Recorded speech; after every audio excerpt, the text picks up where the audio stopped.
This is Talk to Thorin, and this time I am joined by Froskurinn, LPL caster extraordinaire, follower of the advice of Reddit, and most improved caster of the last 12 months or so. I'm reliably informed by, I'll call them the powers that be, but just people on the internet. So, okay, Froskurinn, obviously, a long time you have been associated with the LPL as a commentator, even going back to the amateur days, you know, where it was just putting on a stream because there was no English broadcast.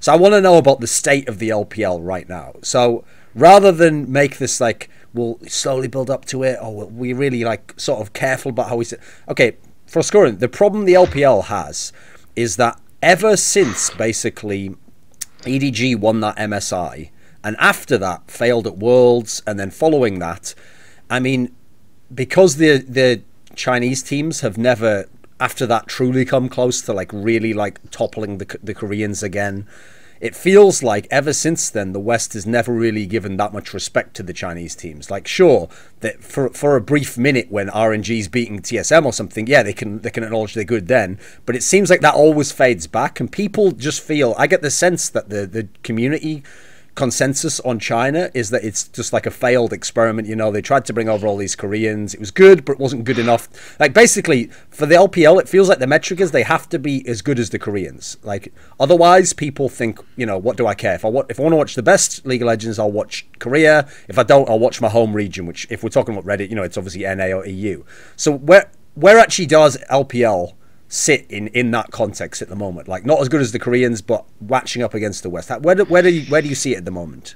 I think there's probably one LPL team right now that I think is either better than the West or as good as the West tops team. It's hard because I came back from IAM, and so I did get pretty extensive experience with watching the top three European teams, at least at the time: Unicorns of Love, H2K, and G2. G2 like specifically, and talking with a lot of their players and like watching a lot of their games, especially against like Flash Wolves and not even elite Korean teams, but just kind of the middle or bottom of the pack. I definitely think like Royal Never Gives Up would actually do decent there, but the rest of the league is actually just a mess. We don't have probably two good teams. We probably have 1.5 good teams that would be fairly competitive on an international stage, but I wouldn't say that they're going to take down any sort of Korean team.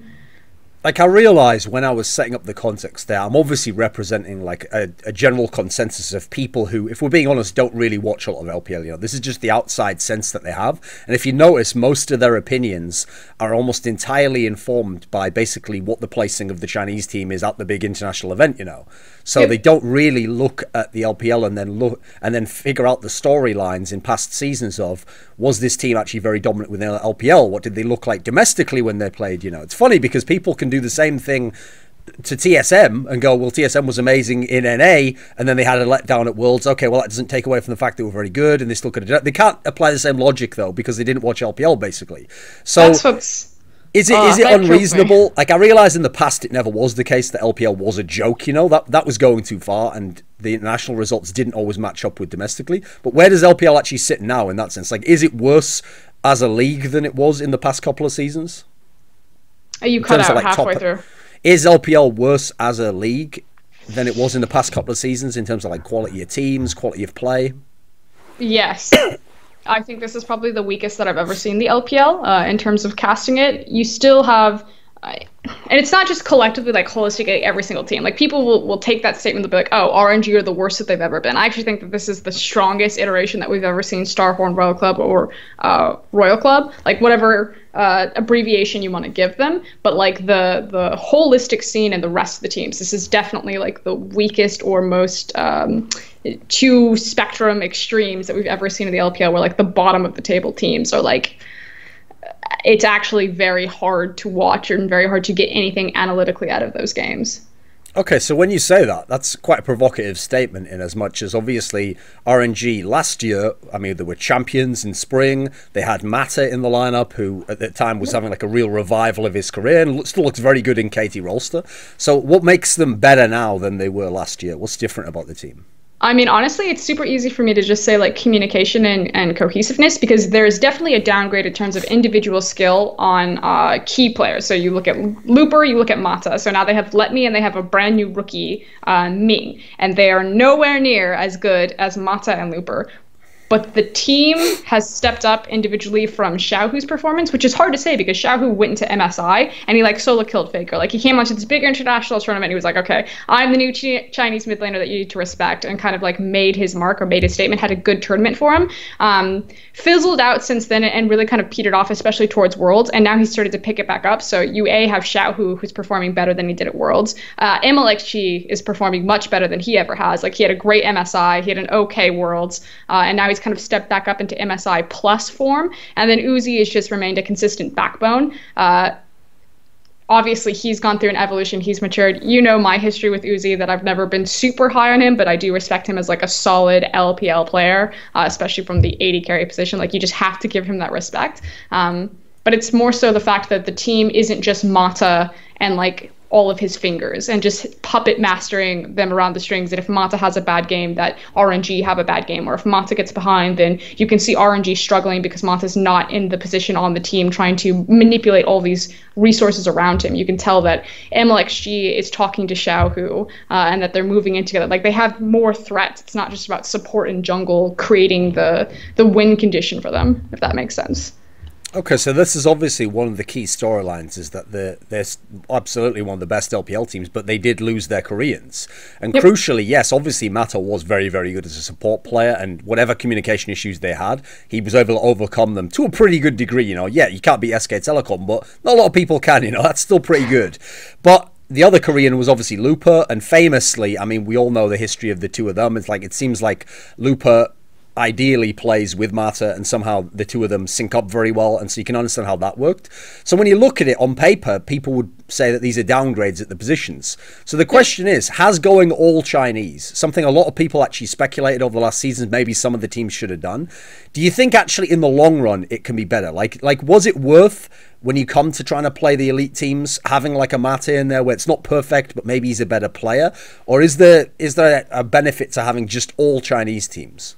I mean, there's going to be like a benchmark that you have to hit.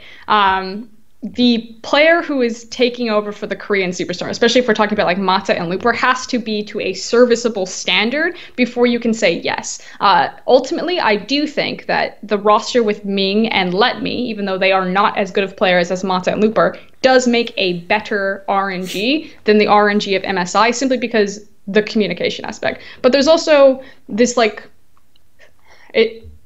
this is very speculative because you only hear certain pieces.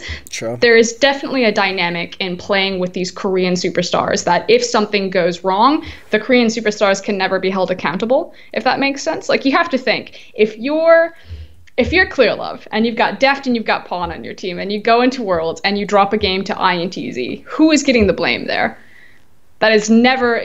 Deft played out of his mind, so obviously like he wouldn't get the blame. But even if Deft didn't play Superstar, like Pawn and Deft are never going to be the targets. It's always going to be the Chinese players. And you have to think about what kind of friction that's going to place in terms of like weighting the team responsibility. Like China's fan base are super, they can be super volatile, they can be super passionate, like, but if something goes wrong, like that hammer is going to land very hard. And I definitely think you can start to see it wear down on players. Like Clearlove has taken a massive break after Worlds. Like Firelily, it's week 6 and he's still playing on the team. EDG just released a promo video of like Clearlove coming back into the house and needed to reset and rest himself.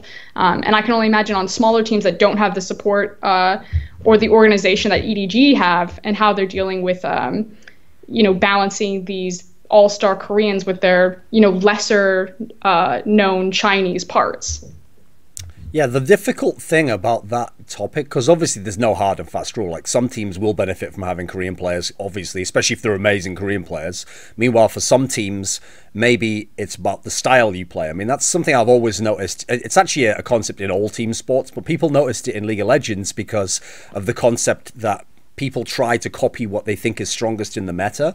And the flaw there has always been that only works if you have the pieces that allow you to do that. Otherwise, you end up possibly being worse than if you play a style that maybe isn't emphasized by the meta, but your players can all do, and maybe they even want to do. And I always thought China was the ultimate example of that.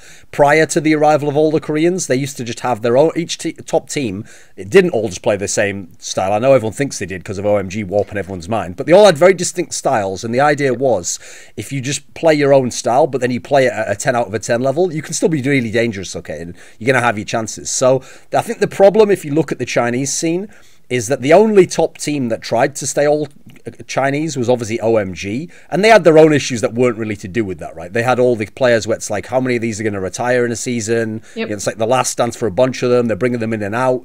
So do you think that the OMG example, again, kind of skewed people's perception that a top Chinese team couldn't just be Chinese, and that, you know, it's like NA now. You have to use your 2 import slots, you know? It's about which players you use them on.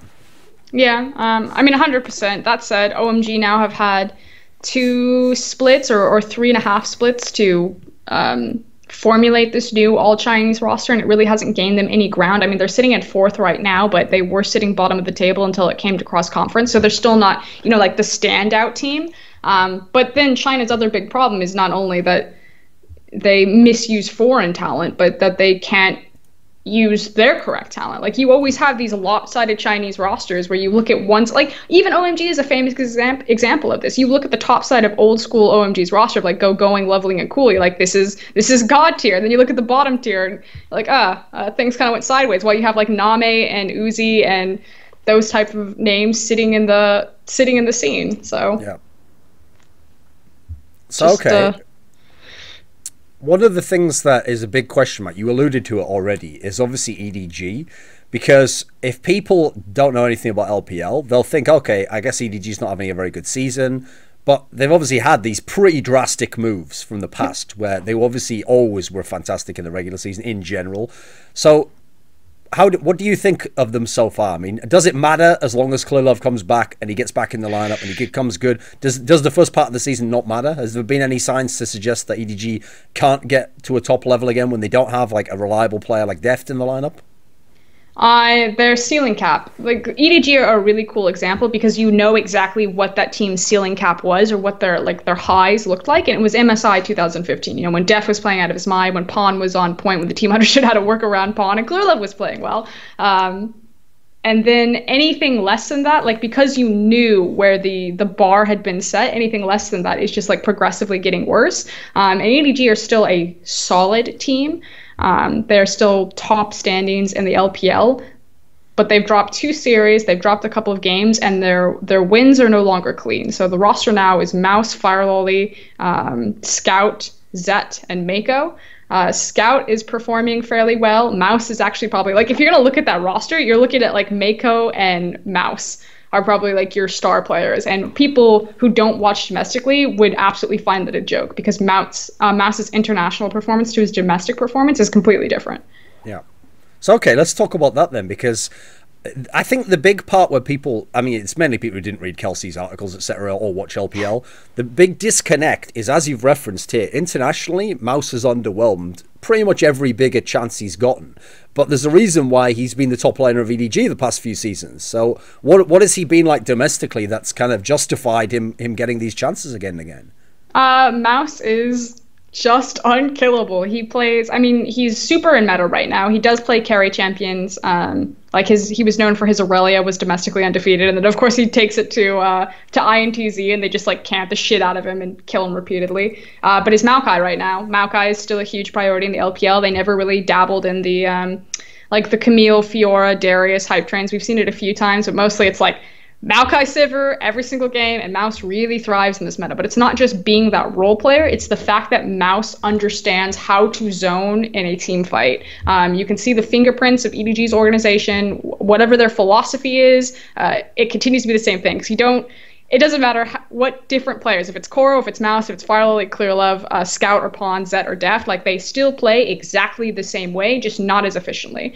So they're definitely worse than what you would have expectations for, but it's still like late game, 5v5, play around the bottom side of the map, and Mouse is just very good at creating space for Zet and Mako to do their thing. probably better than any other top laner. Not in 1v1 sense. Like Duke is definitely the best top laner right now in LPL, but 5v5, it's very hard to beat Mouse.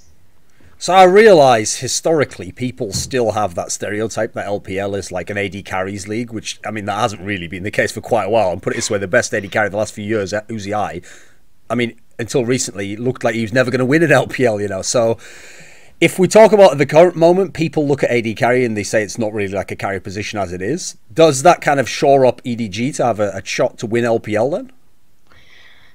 Yes, but I think that even the fact that AD carry doesn't have, it's more of a utility position right now, Zet's still punished. Simply because you have people like Mystic and Uzi in the league. Imp is playing like a god right now, even though LGD are just tanking. I don't know. It's hard to say. EDG will win the league just because they have consistent fundamental basics. Like, they still understand how to prep a side wave, how to ward and set up a Baron area, how to push once you have the Baron, and how to close out late game 5v5. It's the problem that when they start meeting these international elite teams that can then say, okay, we're not just going to fight over this certain area of the map, we're going to pick up vision because we want to fight right now, and then force you to fight over the vision or lose control of whole quadrants of the map and then lose control of all of the structures on the map. Like, that's when they will run into trouble. But frankly, teams in the LPL can't do that, so EDG continue to kind of float or scrape by.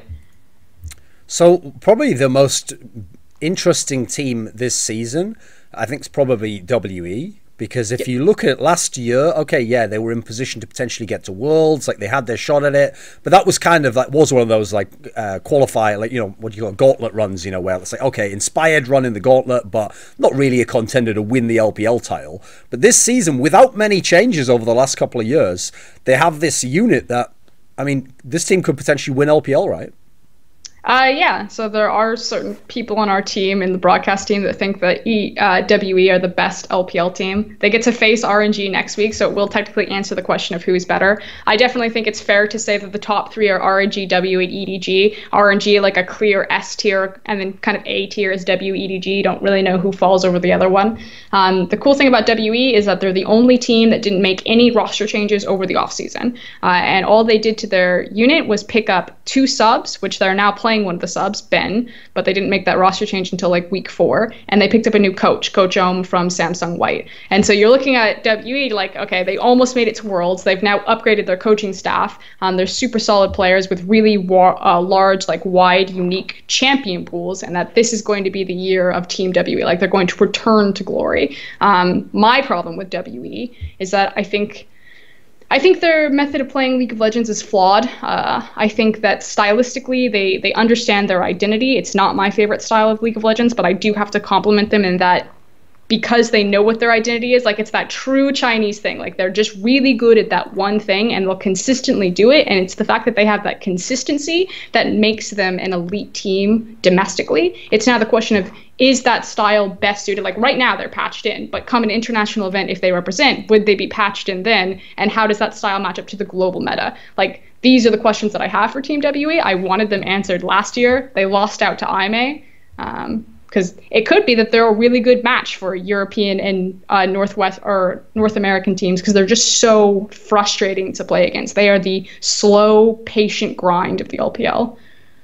So the 2 names within that team who actually internationally will be known are Xie and Mystic, because if everyone remembers, the WE that actually caused that upset over what was then the GE Tigers, the top Korean team at that IEM back in 2015, where they beat them in the semi-finals, best of 3 admittedly, and then in the final, you know, had like a good game won against TSM, but then lost the final and therefore allowed TSM to win an international title. Probably won, like, at this point, like basically a war crime.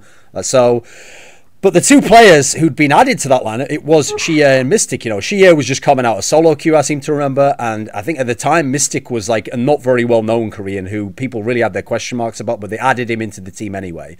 And obviously, when you're replacing like Wei Xiao, it's going to be pretty tough to measure up to that. So the interesting thing is, you've already alluded to the fact that Mystic now seems to have developed into one of the best AD carries in the league, right? Yeah, and he's very Wei Xiao-esque is actually what's really humorous about it. His name's Mystic. It's Mystic for Ezreal. He's an Ezreal player. He's a Sivir player. He doesn't play the Corki or the Kog'Maw like Wei Xiao did. But it's that same style where Team WE will trade objectives early because they don't believe in taking early game fights. So they'll be fine to trade objectives, open up a long lane, and then they'll start bouncing farm, but it's where they allocate the resources. They'll always give it to Mystic, and this is very famous to like what Team WE did way back when Wei Xiao would just be like 35 minutes, I'll see you guys in a team fight, and Salme was just kind of like screwed or dicked, and he'd just have to go and float around the map, and then suddenly Wei Xiao would show up with like 3 or 4 items and just dominate people in big 5v5s. Team WE are a very similar team to that right now, and it's all really about Mystic, and 957 is their top laner, and he almost fills a very similar role to Salme. He's kind of a zoning, role-playing top laner. So I find Xie a really confusing player, because I remember when he first came out, like I said, at that IEM, the actual real secret was, I mean, I can't blame Western teams. No one could have scouted him, you know. He'd barely played in the LPL, etc. So it wasn't really like there was all this information. It wasn't like, for example, when TSM lost to Unicorns Love that first time, and they just didn't even know, like, the literal, like, pocket picks of Power of Evil at the time, which is, like, is a bit unforgivable as a coach. But in this scenario, okay, at the time, what they didn't know was he only played sort of like 2 champions at a really good level, and you could really just ban him out, as they eventually figured out in the final. But it seems like over the years, okay, yeah, he's never been like the god tier mid laner or anything, but the reason he's confusing to me is he has his champions where he goes off and has huge games, but at the same time it's not as though he is just like a 2 champion player. Like every single split he adapts to whatever the really strong meta champions are, and at least is serviceable on him. So where do you see him fitting in the hierarchy of mid laners in the LPL? He's definitely a top 5 domestically, which if you actually look at the mid lane position, the LPL, it is stacked. Like, the fact that our worst mid laner is Republic, and if you took Republic and you put him in another league, he'd probably just be fine. Like, middle of the pack, just, he's not bad. He's just, but we've got people, and this is crazy because we lost people like Pawn, which, I was never super high on Pawn. He's a good mid laner, don't get me wrong, but I didn't think he was as amazing as the Faker Slayer title made him out to be. Like, the worst timeline that we live in is the fact that Rookie is on Invictus Gaming right now, and Rookie is playing out of his goddamn mind, and Faker was playing out of his goddamn mind, and we'll never see them clash. Like, the fact that when Rookie was in OGN, that Faker was having an off year, and I would love to see these 2 players just 1v1 at, like, the height of their abilities, because Rookie is insane right now, and Scout is playing out of his mind as well, because Scout is trying to match Rookie and elevating him. And then you have Xiao, who is returning to form, and then Xie kind of sits right there with like maybe Icon, who's also kind of a very rough, unrefined skill.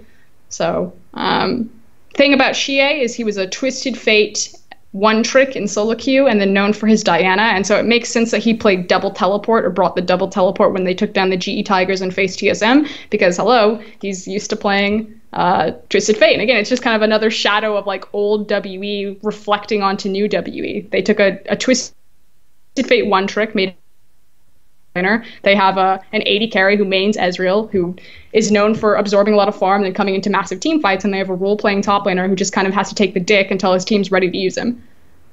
So, okay, the confusing thing about Invictus Gaming is it feels like anytime they have really good players, they underwhelm. And then when the lineup like doesn't make any sense, like they're just role swapping Zitai, etc., and they're making their AD carry into the jungler, then they're like better than you'd expect them to be. Why is IG always in some sort of weird purgatory, do you think? I mean, they're fine right now. Their roster is Duke, Kid, Rookie, Marge, and Megan. We're waiting on Jackie Love, which is kind of the new talent that they signed, but Jackie Love's too young to play professionally. But this guy's like supposed to be the hotshot next big Chinese AD carry. Jesus Christ, okay. In the LPL, I think that pretty much means you're in like the 3rd trimester or something. Okay. Yeah. Right? So what's going to happen if he comes along then? Is that what you're pinning your hopes on? I actually feel really good about Marge and Megan, and I feel like the fact that Jackie Love's sitting there like ready to go, like it's just a matter of time before they start him, that it forces Marge to play better. That's kind of been the surprising thing, is that Invictus Gaming, we like to say this all the time, that IG don't look great when Rookie goes off, because Rookie goes off every game. IG look great when like Kid isn't intentionally feeding and Marge and Megan are going off.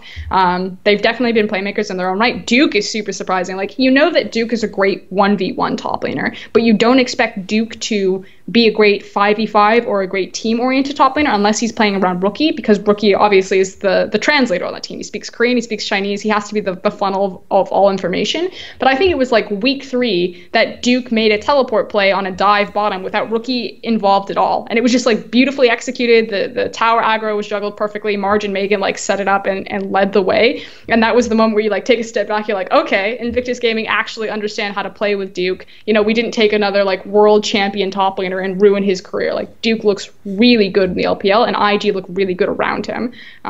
They're probably right underneath. Like if you talk about dark horses for possible international appearances, IG are right there. So as someone who watched a lot of Zubu Blaze games back in the day, CLG EU, if you tell me that it's supposed to be a utility AD carry meta, so the bot lane isn't that important, you know, they just have to keep up a little bit, and then we're going to give you 2 really good solo laners, got Duke and Rookie now, IG should be a potential champion of the league. So what have their issues been? I see you guiding me towards Kid. Their jungler. So Kid is not a liability, but he's not great. He's never going to be the guy who carries a game, and you can see that other teams understand that and kind of disrespect him in a sense because they give him picks like Rengar. And like reminder to everyone, like LPL was sitting on 7.3 for ages. We just moved on to 7.4, so Rengar was still way overtuned, as well as like Camille, and they would just give away these free power picks, but Kid would just, you know, be that ward bot for Rookie, camp his lane, and then Rookie and Kid would destroy everyone. He's gotten better, but it's still, you want to see Rookie get like a really good jungler around him that's just going to give him all of his attention, all of his resources, and execute on that all of the time. Because the problem is like Kid will set up these beautiful ganks for Rookie, but like if he mis-executes, that's like a missed snowball opportunity on possibly one of the best mid laners in the world. So okay, I realize in the LPL, I mean, I actually think what's funny is in the past when Cool was really good, I think that was where it was like the fool's gold. It made people think the LPL had some really good mid laners, but that was actually when, if anything, the LPL had a fairly rocky kind of mid lane pack of talent. As you mentioned now, it's pretty stacked at mid lane now. If anything, it's mid lane, not AD carry that you look at and you see all the sick players. So I realise in years gone past, if we look at some of the champions, okay, they all had good mid laners, but they had their own flaw, you know, their own dimensions that were missing. So yeah, like Pawn was good, but obviously he was never going to be the best mid laner in the world, and probably not even the best mid laner in the LPL a lot of the time. Then you obviously had people like Wayless, who is, I mean, he's still alive, but he should be dead. Like, the things he's done are unforgivable. And I realise you can't, he kind of ruined it for you, Froskurinn. You can't trust anymore that a player can be really amazing in LPL, but then go to international play and actually, you know, deliver on the hype that you're going to give them.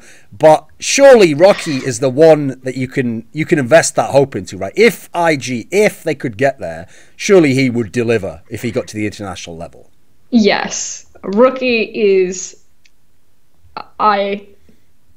Rookie is insane. Like Thorin, I don't even know how to explain. Like watching him, he does things that you do not think are possible. I talk to professional players all the time that they go and they boot camp in Korea, and then they face Rookie in solo queue, and they literally say things like, I used to think the difference between the Western teams and the Asian teams was that, you know, it was just like macro oriented, that it was never a mechanics level. It was just kind of like play and strategy. And then I ran into Rookie repeatedly in solo queue, and I just realized how far above and beyond this guy was to me, and that I didn't even understand these matchups or how these champions worked.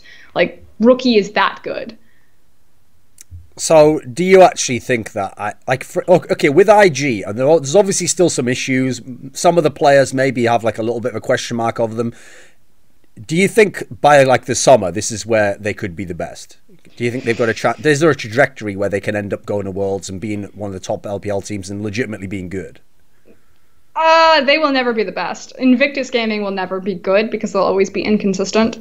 At Invictus Gaming's highs are probably one of the best LPL teams, but the problem is that they hit that maybe 10% of the time, and they'll never hit it on an international stage. There's no reason for me to ever believe that they'll hit it on an international stage. They have 2 rookies that if they ever got to the international stage, Marge and Megan have never played. We have no idea. Maybe they'd crack under the pressure.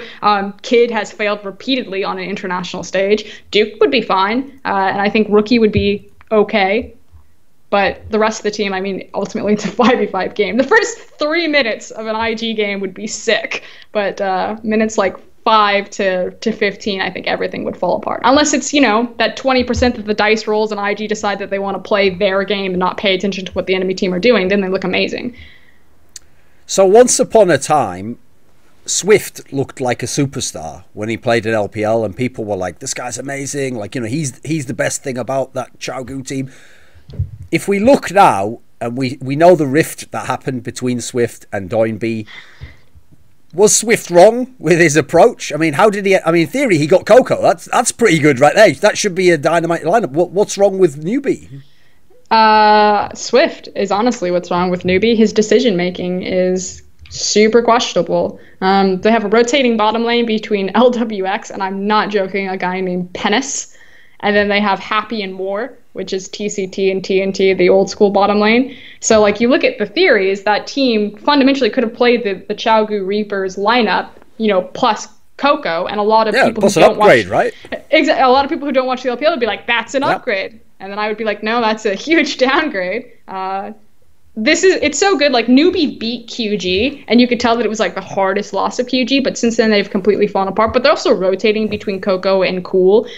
Cool is like trying to bring his career back to life, and he's playing well, but you can tell that the team isn't playing around him, whereas like when Coco's on the rift, Swift will like take his hand, like walk him through it, and then Coco will just carry the rest of the game. But Swift's jungle pathing and his decision-making early game about what lanes he's prioritizing, or even when he wants to 1v1 duel the enemy jungler, he just messes it up. I think he warded Wolfcamp. The enemy jungler came around, started the wolves, and Swift was like very clearly going to smite the wolf, get the health back, and then try to take the 1v1. And he just missed his smite, flashed over the wall, and insta-died and gave first blood. And just like that was the end of the game. And I wish I could say that was just a one-off for Swift, but he's like consistently making these really terrible, like, why are you ganking this lane? It's not the priority lane. You don't have any hard CC in it. Why aren't you ganking X lane? Why aren't you pathing X way? And he's getting outclassed by pretty much every jungler in the LPL. So then how would you contrast Doinby and Xiaogu then? Because obviously, put it this way, here's the real litmus test for, like, the point I made earlier about playing the style of play that suits your team is if I put up these two rosters, okay, the newbie roster right now and the roster for Xiaogu, and I asked someone without knowing what happened in LPL, which one of these teams has a top 4 record in the league, no one's picking the Xiaogu lineup. These are all unknowns. Again, Doinby was universally mocked pretty much outside of LPL as being some like terrible mid laner, but he clearly played some kind of integral role within that team fighting style. So what do you think of what he brought to the team that's now newbie, and what do you think of what the Xiaogu Reapers are doing? Like, how are they able to have this degree of success? Doinby is incredibly vocal. He's a shot caller for the team, and we call him the heart and soul of the Xiaogu Reapers, both iterations of them, formerly what Newbie were and now what Xiaogu is. Doinby, as a mid laner, is super supportive. So before he started moving over to the picks like the LeBlanc and more meta stuff, he used to only exclusively play like Lulu and Morgana. And he had, on Morgana, one of the highest...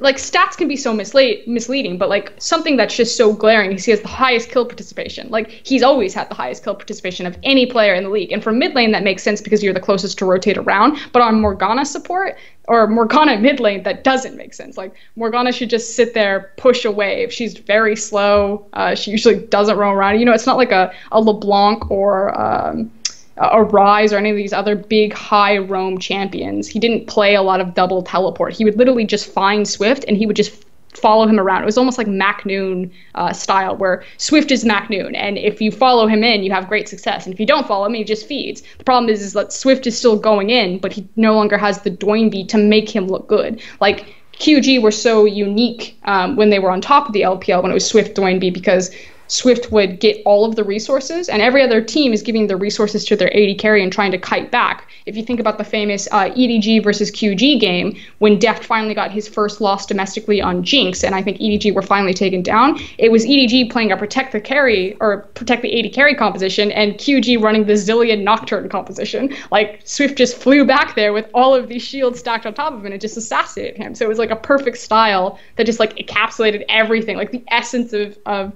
the QG Reapers and the essence of like that old school China, just like chaos dive. And now on the new QG Reapers, Doinby is surrounded by all of these rookies. He's got Kabe in the top lane, Clid in the jungle, and he just... there's this crazy play where Klid makes this ridiculous inset kick on Mystic, I believe it is. And it's like the AD carry doesn't have flash. He does it from off screen. It's probably one of the craziest skill shots or Lee Sin mechanics that I've ever seen. But it was Doinby that made the call to do it because he said the AD carry doesn't have flash for another 5 seconds. And like, yes, it's awesome for Klid to trust Doinby to that extent. But the fact that Doinby had it timed down that perfectly to make that call, and like you can see him in his chair, he's so animated, he's jumping up and down, he's screaming, he cries when the team wins, he cries when the team loses. Like, he is definitively the high, if you will, of the LPL. Okay, so then the other team I want to talk about, because they've always been the team that, this is the one that I feel like for outsiders, this is the one they really missed out on from not seeing international play aside from Worlds, is IMA, obviously, because they're the team where it does seem like there's been the gradual improvement. They've gotten the roster slightly better. They've been in position to be a good team, and then either they're going to do it now, or there's been that's where they haven't bridged the gap. So what do you actually make of IMA now? It feels like people still want to believe they're going to do it. So IMA's coach is Kesman, who is the former Azubu coach and CJ Intis coach, which I find interesting as a speculation to think, because obviously, like, IMA used to be EDG's sister team. Pretty much their entire roster at one point was on EDG's bench or rotated through EDG's starting lineup. And I know that when when IMA made the run to Worlds, they were almost exclusively scrimming EDG. And right before that game, whoever I talked to backstage or any of the teams were like, IMA are going to win this. When if you looked at like the Western scene, we all were like, WE are the clear better team. They should go to Worlds. There's no way IMA win this. And so I just find it quite funny that the Azubu teams used to have that history where one of them would go face an international team and they would come back and mimic that style to then teach the other team how to do it. Yeah. And I know that IMA are definitely set up where they have very strong scrim partners in some of their LPL teams to give them a leg up, and they're known as a very hard-working team. So Kesman's their coach. In terms of where IMA sit right now in the scheme of things, I think their Cinderella story has run out. They've changed out their jungler from a Voidless to a guy named Ben 4 now, although Flawless recently showed up last night when they got crushed by WE. But frankly, they kind of look like a mess. They don't really understand the game. They're really good at flank wards. IMA are super confident about when to pull the trigger on a fight, and how to 5v5 and how to flank with vision. And this is rewarded a lot in the LPL because we don't have great flanking vision, and it's very easy to get off these big teleport late game plays. But that's every series that IMA wins, it usually comes down to like a sick flanking teleport or like a Tom Kench that teleports on top of you that just punishes the other team's lack of vision. Being as LGD, very likely going to do nothing this season, and it's another like write-off. We don't have to go into them a lot, but I do want to know this, okay? When they had their LPL championship season, where they went to Worlds and they looked really, really strong, that was a team where people looked at it and they were like, okay, aside from the jungler, this is a super team. Everyone on this team is very, very good at their position, both domestically and internationally. And, like, the Chinese players are very good and are headed for, like, Hall of Fame careers. Obviously, the Korean players already had that kind of status, So how is it possible that they still have 3 of those names and they're so bad? LGD, as they were going through the promotion tournament last split, were probably the 4th best team in China, which is just super unfortunate. Just speaks to like LGD and how the organization or something is happening at an upper management level to not be able to organize the type of talent that you have on that roster. Because there's no way. Like, you take those pieces away. Like, Marin obviously wasn't the problem. You sent him back to Korea and he does successful. Acorn obviously went to Saint, so it's hard to say. He went to like an LSPL Chinese organization, but it's just very clear that something structurally is happening wrong, that we can't organize these players into victories. I think Vici are also very guilty of this, but LGD will get it together. The problems right now are their jungler. Their individual performances are still spiking quite heavily. They recently got a new coach over Chinese New Year, which is quite impressive because normally Chinese New Year, everything shuts down. And so the fact that LGD were searching for a coach, managed to find one and sign one, said to me that they were probably very serious about it. And then they came back and they looked a lot better. funny. Their top lane played a game on Rumble. He looked just like Acorn. I was like, if you turn off that nameplate, he's actually have like an Acorn level performance. He's since then like fallen down. Like again, you don't have that consistency of an elite top laner. But individual downgrades in jungle and top lane positions, they have no semblance of strategy. Their draft is incredibly suspect 90% of the time. So just big strategy glaring errors that allow teams to exploit them. Who, if the season ended today, who is the MVP of the LPL at this point? Ooh. It'd probably either be Doinb or MLXG. Maybe Xiaohu. Okay, well, why would Doinb be the potential MVP? Because Xiaohu are a middle of the tier LPL team. Like they're not top tier, but they're definitely not bottom, and they will trip up some of the elite teams like RNG, EDG, and WE. And it's simply to do with Doinb. Like there's really nothing else going for that team. Like their individual pieces are strong, but they're not like the best in each position. And so Doinb, what he is working with and what he's able to achieve in such a short time is actually quite admirable, especially when you also look at his individual performance and then recognizing what he's doing around the map for the rest of his team. Okay. If someone hasn't watched LPL this season, who is the team who has the best macro? RNG or WE. Probably RNG. Okay. Can you give some reason as to why you think that, or what you're thinking of when you say that? So when I'm thinking of macro, I'm thinking about setup, and setup isn't just like you're placing a ward and you're sweeping out vision. It's the tug of war for tempo control as well, and then your side wave preparation. RNG actually seem to understand tempo control in the game and how it relates to not just looking at a play 30 seconds out, like my cooldown is coming up in 30 seconds. Do you guys want to make a play on bottom? It's literally like, I'm doing this jungle rotation. Your blue buff is spawning in 2 minutes. He's going to have his ultimate, prep your top wave. We're going to move in now, clear out the jungle, place deep wards, and we're going to make a play off of red, swing mid. It's like it's 2 minutes to 3 minutes in advance. And you can see that in how they're setting up their vision and when they're moving on plays and how they're prepping their side waves around it. They're just, they're 6 steps ahead of every other LPL team, which is pretty much like even with the mid-tier Korean teams. Okay, and the final question then is to do a callback to the cult classic, I'll say, show Incoming Aggression. Which team would get the Drexen Filthy Casual Award? Like, which team is just exciting to watch? And if you don't watch much LPL, you don't care about macro and fundamentals, but you just want to watch an exciting game, which team would you say to watch? Game talents.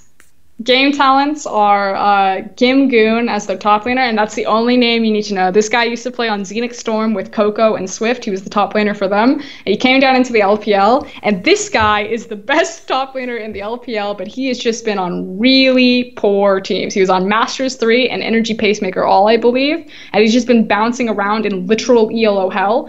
And now he is trying to hard carry game talents into playoffs, and he'll probably actually succeed with it. Okay. Right. Do you have any final words at the end of the interview? The LPL is on Thursday, Friday, Saturday, and Sunday, but you should all check out Friday because LCK is competing with us. I think the only broadcast that competes with us on Fridays is LJL, and we have Invictus Gaming versus QG this week, so Rookie versus Doinb.